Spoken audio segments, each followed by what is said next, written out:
are marching here right now. They are marching to the Chamber of Mines office.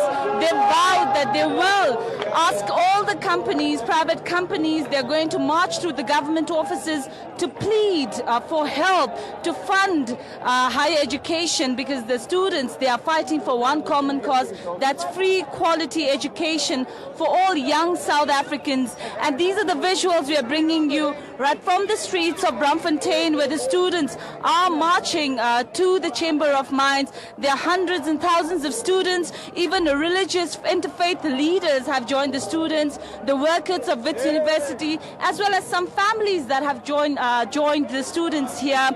Nandi, you can see these are young South Africans who's fighting for free quality education for South Africans. Now remember, tomorrow Wits University has already stated that they are polling on students, those who want to join or resume classes immediately. But the student leaders have said that they are not letting that happen because they see that as an unfair, unjust way from Vice Chancellor Adam Habib.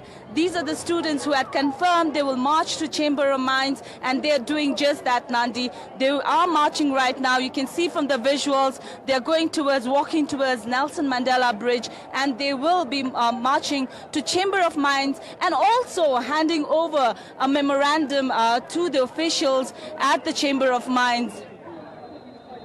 You will hear from them, each and every student, not only student leaders, will talk to you about how they are so disappointed.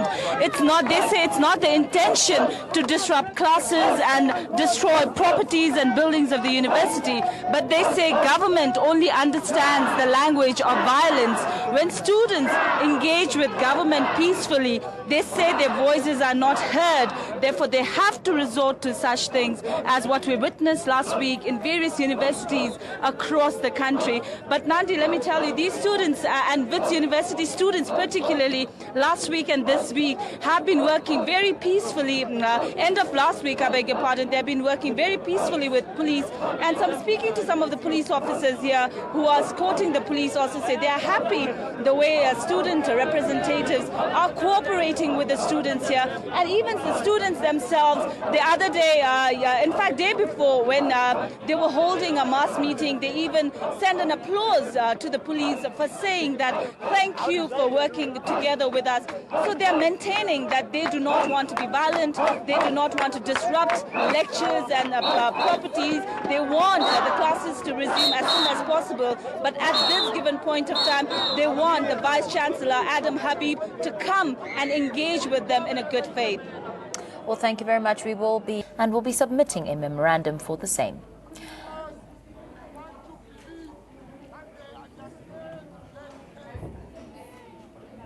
Saying the chamber must influence and take a very firm stand in that they are going to assist in funding free education. Because the black government is saying there is no funding. We came here to show them where funding is.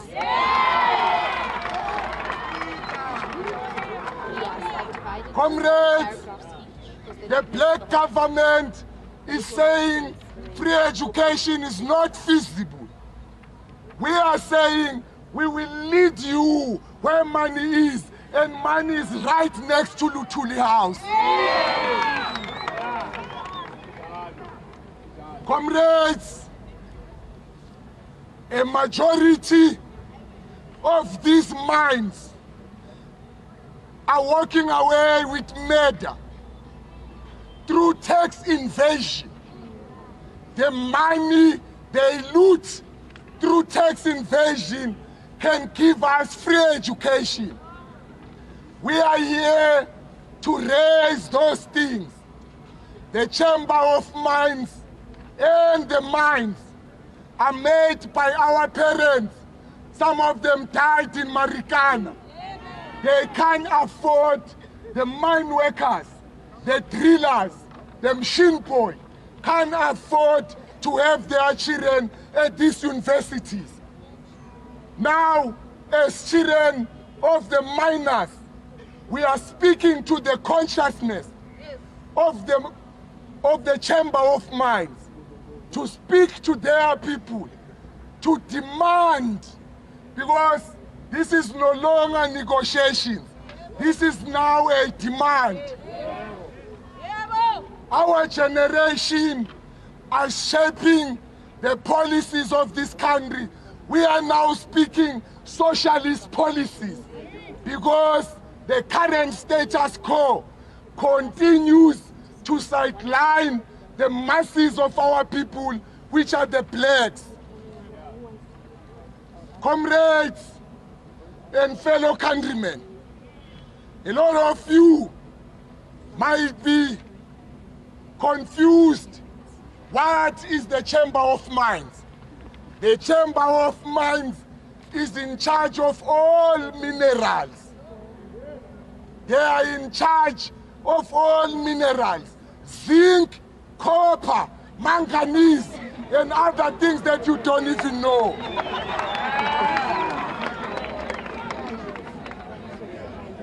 We have a lot of minerals in the country.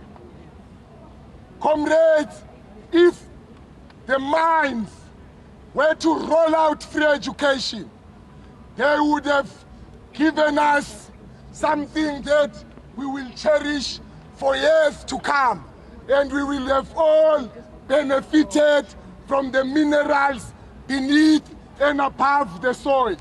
I have said enough because the time for talking is over. If and only if the Chamber of Mines is not taking our grievances, we will lobby unions, we will lobby AMCU to shut down the mines. We will lobby our parents who work in the mines to join the protest, because as we are protesting, they are continuing to make profit. And we are not benefiting from the minerals being looted in this country. Comrades, I will allow the leadership here to also breathe, but this is the beginning. Amandla. Comrades, Amandla. Comrades, this is the beginning of us reclaiming what was taken from our ancestors. Comrades, we have to benefit, we have to share the minerals, the profits extracted from the ground. The only way that they can take back what they stole from our ancestors is by giving us free education. Because the danger that we are facing today is that we have a lot of black people who own 1%, 0.5% in these mines. They are fronting. They are delaying the revolution of the people. If we continue with that line, only individuals who are connected to the black government will benefit and their children. Now, we are saying leadership. As a father, look at these masses of our people and many more that we left home. They rely on the minerals extracted in this country for our survival. Thank you very much.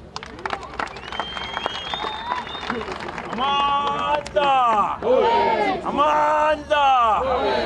Comrades, we are here to say this Chamber of Mines must stop the money that is busy going up and down in the London Stock Exchange. They must bring it back at home and fund free education. When you go back at home, there are many factories that are shut down because these miners, they are no longer leaving anything in the country. They are taking the money, they are also taking the resources themselves. So comrades, we are here to say enough is enough. They have stolen from our parents, they have stolen from our great-grandfathers, but it stops with us.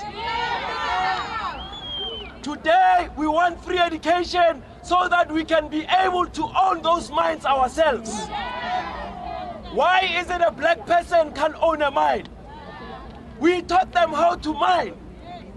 But now they want to take all the money and take it to the London Stock Exchange.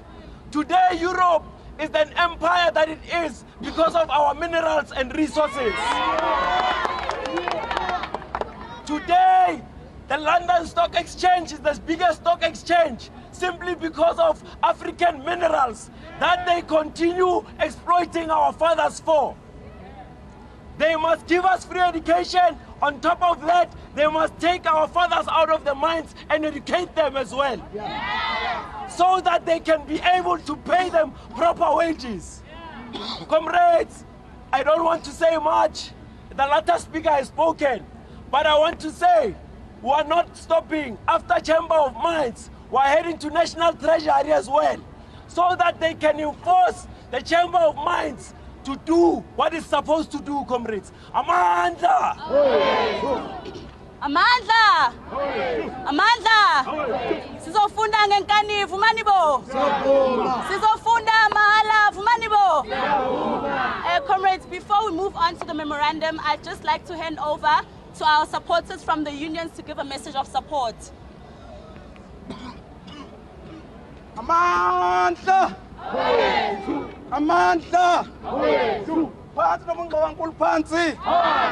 Down with capitals in brown! Forward with Hess! Fall! Business fall! Amandla! Amandla! Comrades, we are coming from the new federation, a federation which is from all the affiliates which were part of the Federation COSATU and some other independent affiliates who are representing more than 1.4 million workers in the country currently. We are representing more than 56 affiliates currently. We have met on Monday as the Federation, and we have taken a decision that the struggles of students, that the struggles of workers, that the struggles of students, that the struggles of all parents in the country, that the struggles of students, that the struggles of all the organs of civil society, including the faith organization, we have then decided that we are going to be with you from now up to the end. We have taken a decision that from now, all our offices across the country will be open for you. We have taken a campaign that all our members should find a way of donating and assisting yourselves wherever you are. We have also taken a decision that wherever there are problems of arrest, wherever there are serious issues, the Federation will find ways of supporting you.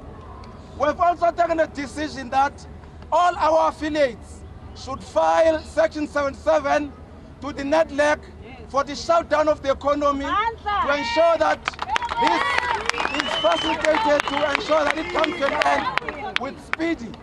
So the Federation is with you. Your struggles is not in vain. Your struggle is our struggle. Actually, the decolonization of education is so critical, so fundamental to any transformation of any sector in society. Remember that education deals with the mind. Remember that education deals with consciousness.